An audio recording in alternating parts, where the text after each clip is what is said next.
Hi, my name is David Craig and I'm an author of three novels, all published by Elsewhen Press. Two of the novels are part of the Sooty Feather series and a gothic urban fantasy supernatural mystery series. The first novel is Resurrection Men. Apologies, the writing's showing the wrong way around due to the camera. The second novel, just published, is Lord of the Hunt, the second book in the series. And my third published novel is Thorns of a Black Rose, a epic fantasy novel. I'm here just to talk briefly about the Sooty Feather novels and do a short reading from the first book. The Sooty Feather series is set in 19th century Glasgow, with also other parts of Victorian Scotland shown as well. It begins in 1893 in Glasgow and predominantly tells of two young body snatchers called Wilton Hunt and Tam Foley, who are drawn into the supernatural underbelly of Glasgow, learning that the undead rule the city through a secret society called the Sooty Feathers. The second novel features heavily in Glasgow but also takes characters to the Highlands and to an estate on the south side of Glasgow. Many of the areas in the novels are based on real places, some of which are still there today. An example of this would be the southern necropolis, where the story starts, and the northern necropolis of Glasgow. Most of the streets are real. The parks, a few of the pubs are historical, and some are still in existence. I've done this to try and sort of temper the supernatural elements with the realism of the city. I've tried to paint a picture of what's in a sense two cities. There's the kind of sandstone splendour of a city paid for by tobacco merchants, many merchants who made money through slavery, through the plantation in the Americas. There are indeed many streets named after these people and after the trade in particular. For example, there's Plantation Street, there's the Kingston area of Glasgow, Jamaica Bridge. There is actually pressure to rename some of these areas, particularly with what's going on at the moment, any of the protests. I'll do a short reading from Resurrection Men. For a change, I'll do a reading from chapter 16 rather than chapter 1. It follows the newly introduced character Wolfgang Steiner, who's a rather fanatical member of the Templars, who's gone to Glasgow to try and fight the undead. In many ways, he's as ruthless as the people he fights. He meets up with Lady Caroline Delaney, who has been secretly fighting the undead for 20 years. So this is chapter 16. The cabriolet stopped outside a row of elegant townhouses in the Woodside area of Glasgow's West End. It was a clean and prosperous street, night and day to the overcrowded slums housing most of the population. Steiner alighted and paid the fare exactly. He climbed the steps leading up to the black-painted front door of number 14 and banged the silver knocker 3 times. A maid answered the door, and Steiner removed his hat. "Good afternoon. Inform Lady Delaney that Wolfgang Steiner wishes to speak with her." He had sent Lady Delaney a calling card yesterday and received an invitation to call upon her today. The maid took his bowler hat and coat and led him through the hall. Its walls were white, the floor checked with black and white tiles. She showed him into the sitting room and left to fetch her mistress. Floral maroon wallpaper covered the walls, and the varnished wooden floor was brightly polished.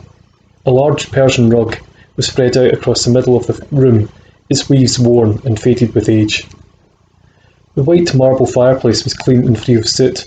An old framed picture of a young Lady Caroline Delaney with her husband and 2 children sat on the mantelpiece.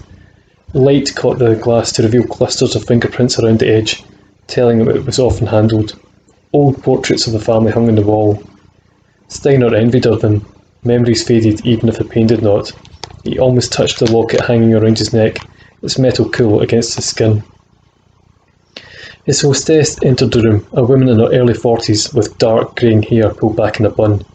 Steiner turned, arms folded behind his back as he respectfully bowed from the neck. "Good afternoon, Lady Delaney." Thank you for seeing me. She glided forwards with her hand outstretched, which she dutifully kissed. Welcome, Mr. Steiner.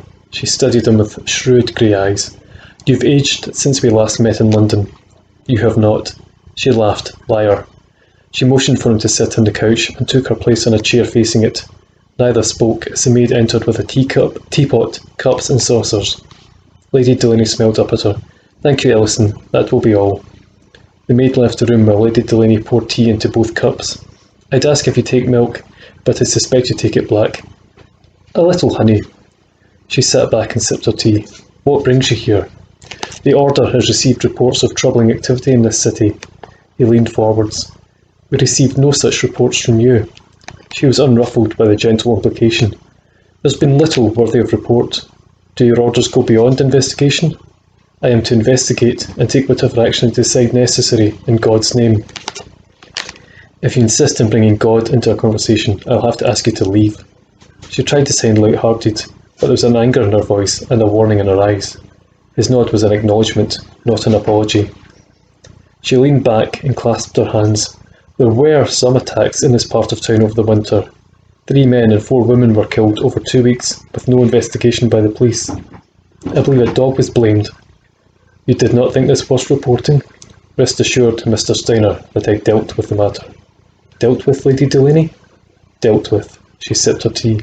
The glint in her eyes and hard satisfaction in her voice convinced him to leave it alone. Do you still swear by a Remington Derringer? It fits handily in my purse. She put her cup down. Is a Webley revolver still your preference? It is yet to fail me.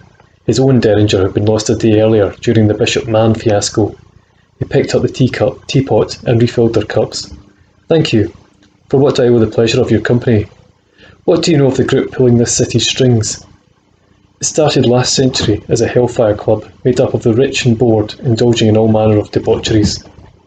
They encouraged each other to greater excesses, even devil worship. She sipped tea and continued. They took part in vile rites and dabbled in the blackest of the mystical arts, and dark powers in the city eventually answered. From then on they were owned body and soul, becoming the Black Wing Club, more colloquially known as the Sooty Feathers.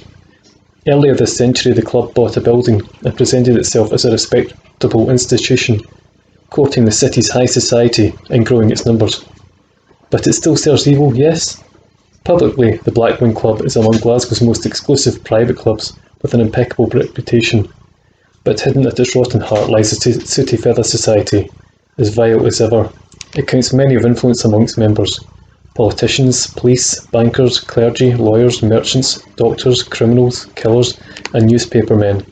Money, threats and blackmail get them whatever they want, and those who resist are killed. Or worse. She looked over Steiner's shoulder at the family picture on the mantelpiece. So that was a reading from Resurrection Men by David Craig, book 1 of the Sooty Feathers. It is available as ebook from all the usual vendors such as Amazon. It is also available in paperback and can be bought either via Amazon, ordered from any bookshop, or can be bought directly from the publisher's website, which is www.elsewhen.press. And thank you for your time and hope you enjoyed.